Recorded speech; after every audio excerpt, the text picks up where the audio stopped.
What's up, guys? Crypto Noah back with another video. I have my good brother Risen on the line. We're going to be talking all about TBTC. Me and Mark really hit it off at ETH Denver. We got to chatting. What it is basically TBTC allows you to use your Bitcoin, your native Bitcoin, on other chains, other EVM chains, so that you can get a yield on it in DeFi and everything like that. So I have Risen on here today to kind of talk about the technology, talk about the product, talk about how you guys can use it, all the details behind it. So Risen, welcome and thanks for coming on, man.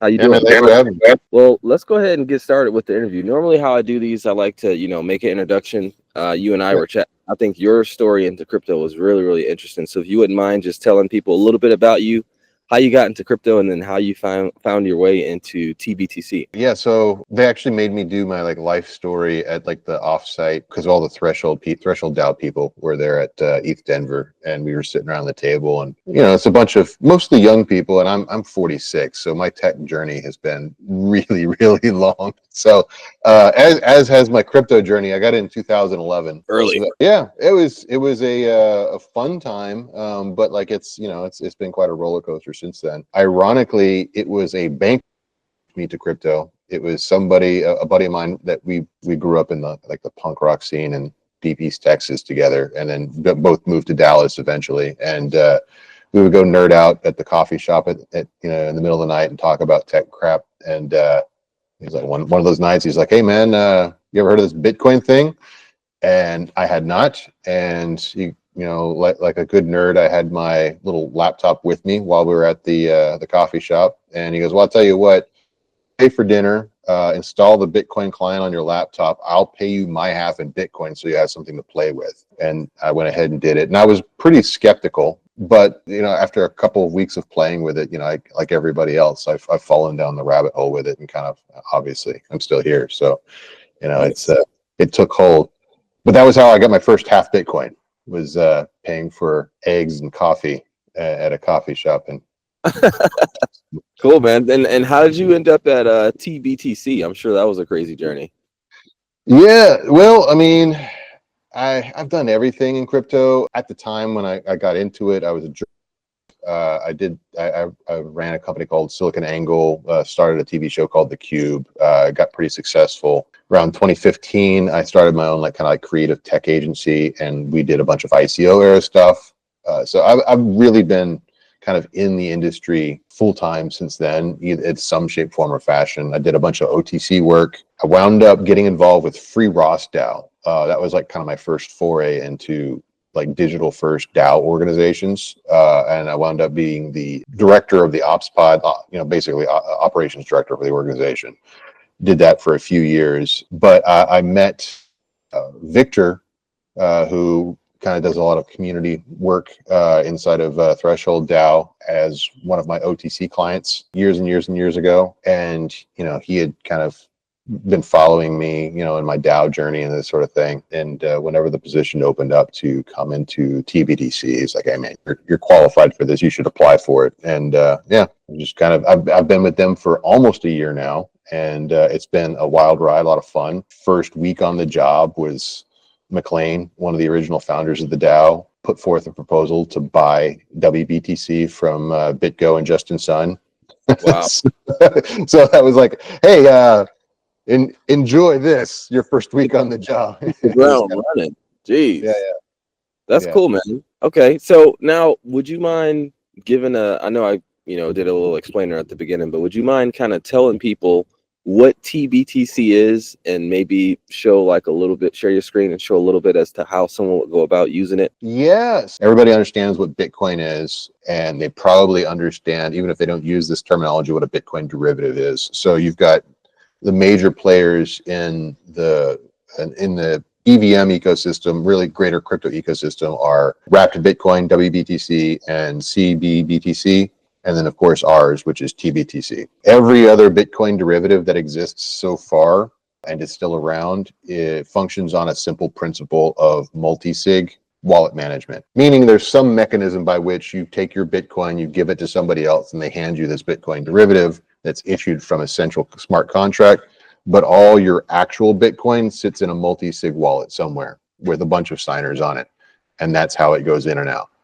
What TBTC is, it's pretty unique in the industry. It utilizes, and I'm going to get super technical and then bring it back out. It uses something called threshold cryptography so that no particular node or system has the entire private key for any of the Bitcoin wallets of the Bitcoin we custody.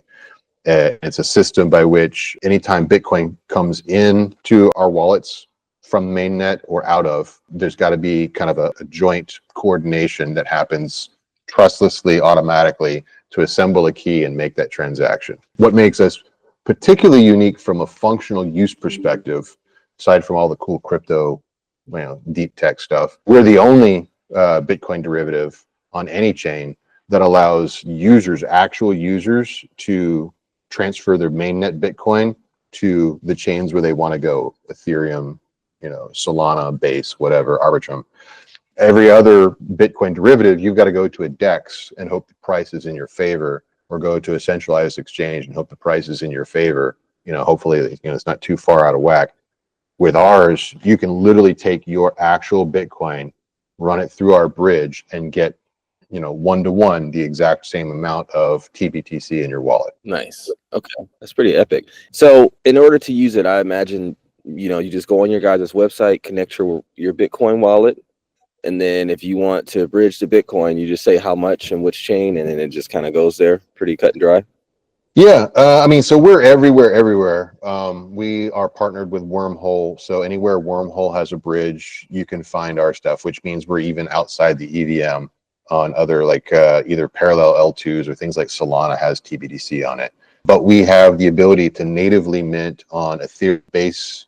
As of this week, we have it on Base and Arbitrum. You can natively mint, and then everywhere else, you just mint it to your EVM and then bridge it wherever it is you need to go. If you need to go to this chain for some reason. Okay, cool. Well, I was going to ask, who do you recommend use this product in best use cases? But I feel like it's pretty cut and dry. Anything to elaborate on that question, or is that pretty much it? Well, it's like I could just leave it to your imagination, but I could give you a few use cases that are perhaps non-standard. The interesting ones that I find, so basically there's lots of reasons why you would want to use a Bitcoin derivative, right? So let's say you just don't want to lose your exposure to Bitcoin, but you want to borrow against it, or you want to play with some shitcoins or something like that. You can always deposit it into one of the decentralized lending pools and pull it out just like you would with any other asset. Where that mechanic starts to get interesting is when you're talking about people who are who think Bitcoin native, that don't really think about the benefits of DeFi, because in the Bitcoin ecosystem, you're not really exposed to them that much. The Bitcoin DeFi ecosystem is still very nascent. It's a ghost town. Yeah, the foundational technologies haven't really been built there yet. So EVM, Solana, all these other chains are far more sophisticated and advanced when it comes to DeFi than Bitcoin.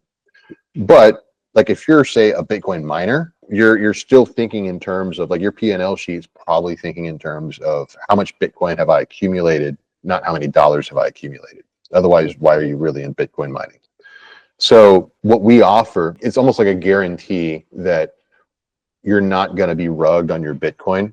Right. So that proposal that I mentioned that McLean had did when I first started at Threshold, why was he proposing to buy WBTC? Well, because Justin Sun was added as a multi-signer on BitGo's vaults, which cool. Justin Sun is kind of this Rodman of crypto, right? He's definitely that is the best representation of him that I've ever heard. Thank you for that. Right, he's cool, but you wouldn't want to have him babysit your cold storage wallet, right? He's gonna captain for a reason. Let's be honest. He's gonna ditty your wallet, and it's not good. So am I wrong? No, you're not. It's spot on. So I definitely think there was a movement in the industry, a sentiment in the industry, especially amongst people that were really strong into DeFi, but especially people that are Bitcoin native that are why would I play with DeFi when the number one Bitcoin derivative that I would have to use has Justin Sun on the multi-signer council? That does not feel like a smart business move to me. And that's when Coinbase came out with their Bitcoin derivative. And that's when we saw a huge surge in usage of TBTC. And we're like, hey, it would be bad for everybody if Justin rugged WBTC let us just buy it and we'll convert it over to the TBTC technology and nobody will be at risk, right? And it didn't work out, unfortunately, for a variety of reasons. Maybe interesting, maybe not, I don't know. But like the idea though is that like if you're a Bitcoin miner and you want to pay payroll, or you got to pay electric, right? Those pay dates come on time with very little wiggle room, if any. And the Bitcoin price market is not always going to cooperate with you in your favor.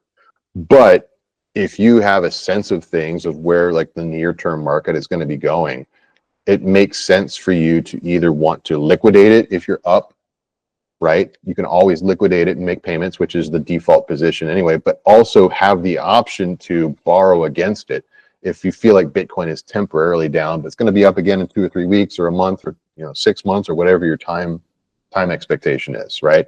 And being able to borrow against your Bitcoin to make your bill payments as a mining operator is, that protects your upside. And this was common practice in crypto and in Bitcoin mining up until the FTX disaster and Celsius and all these other centralized lenders who did this exact same service went out of business and liquidated all their funds, right? Many people have gone to prison over it. Well, this allows people to basically long their Bitcoin without having to worry about so much counterparty risk. There is nobody that can rug you.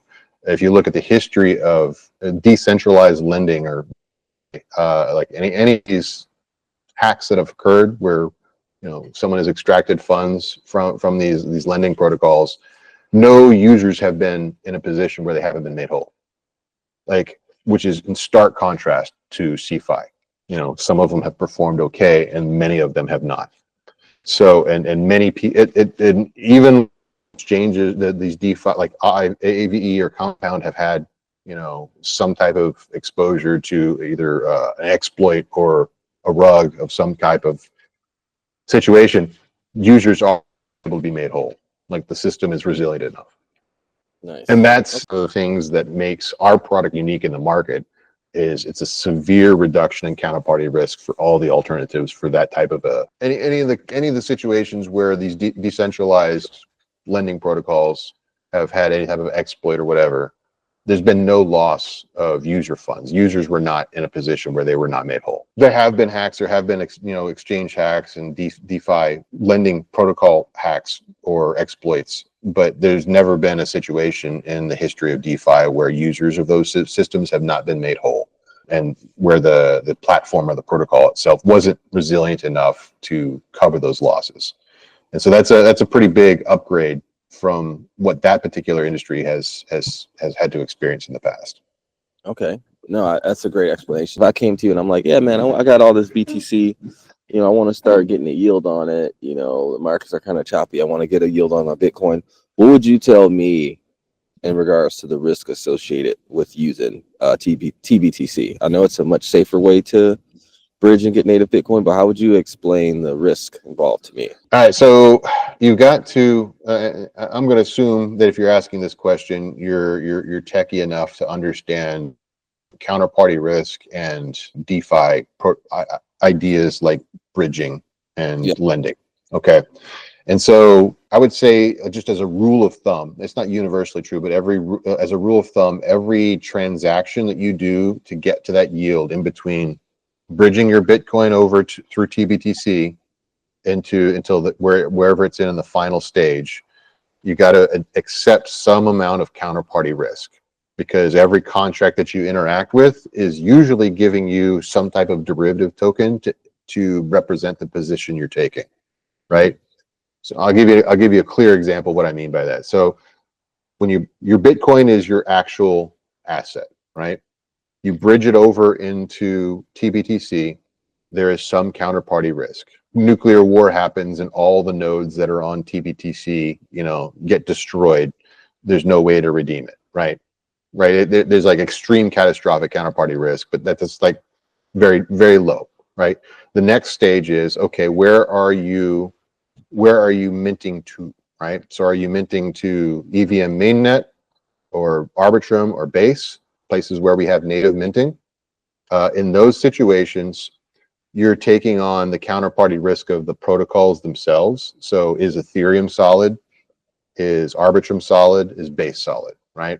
So that's an additional risk factor. The next step that you're going to take it from there is, what is the actual yield bearing asset that you're going to take, right? So there's lots of options here, tons and tons of options that are all fairly low risk from a theoretical financial perspective. One of my favorites is to go on Beefy. I don't know if you know about Beefy, but they're will take yeah. So I don't want to lose exposure to Bitcoin. So what I'll look for are TBTC and some other Bitcoin derivative asset as the pair. So TBTC, WBTC, or TBTC, CBBTC, the Coinbase one, right? I know that there might be some small gap price, but it's not going to be giant because those are both big. All those are big coins, and the liquidity is such that they're not going to really fall too far out of step. So really, what I'm getting is that 1 to 15%, depending on which network you are and where you're at, that APY that you're getting, and that Beefy will auto compound. But here's all your counterparty risk, right? So again, the risk of Bitcoin, the risk of bridging it through TBTC, minimal. Do you believe in the fundamentals of whatever chain you're on, EVM plus Arbitrum or Base or whatever? Or if you're on a protocol that isn't native minting, like Solana, let's say, then you've got to accept the wormhole counterparty risk too, because they've been hacked before. That's possible to happen. Very rare. They were able to figure it out, but it's possible that it could happen. So you're possibly exposed to bridge hacks. And then finally, Beefy is a little bit of a counterparty risk. They're solid, but they're not. Nobody's perfect, right? And then the AMM fit into, and then your pair, the pair that you're yielding against, right? In the AMM. So WBTC or CBBTC, there's counterparty risk there that's additional to TBTC. Now, it sounds like I just named a whole bunch of things and probably scared a bunch of people off. But if you're in DeFi, really minimal risk along that chain, right? Like these are all of these are black swan risks, like very rare, but it has potential to happen. Yeah. So. And even, thank you for that, by the way. And even playing on that, there are solutions you can get to mitigate that, such as, Insurace and Nexus Mutuals. If you want to go on a Beefy, or you want to provide liquidity for Rat BTC, TBTC on, Uniswap V3 on some EVM chain, you can get a smart contract insurance policy to cover your risk on that.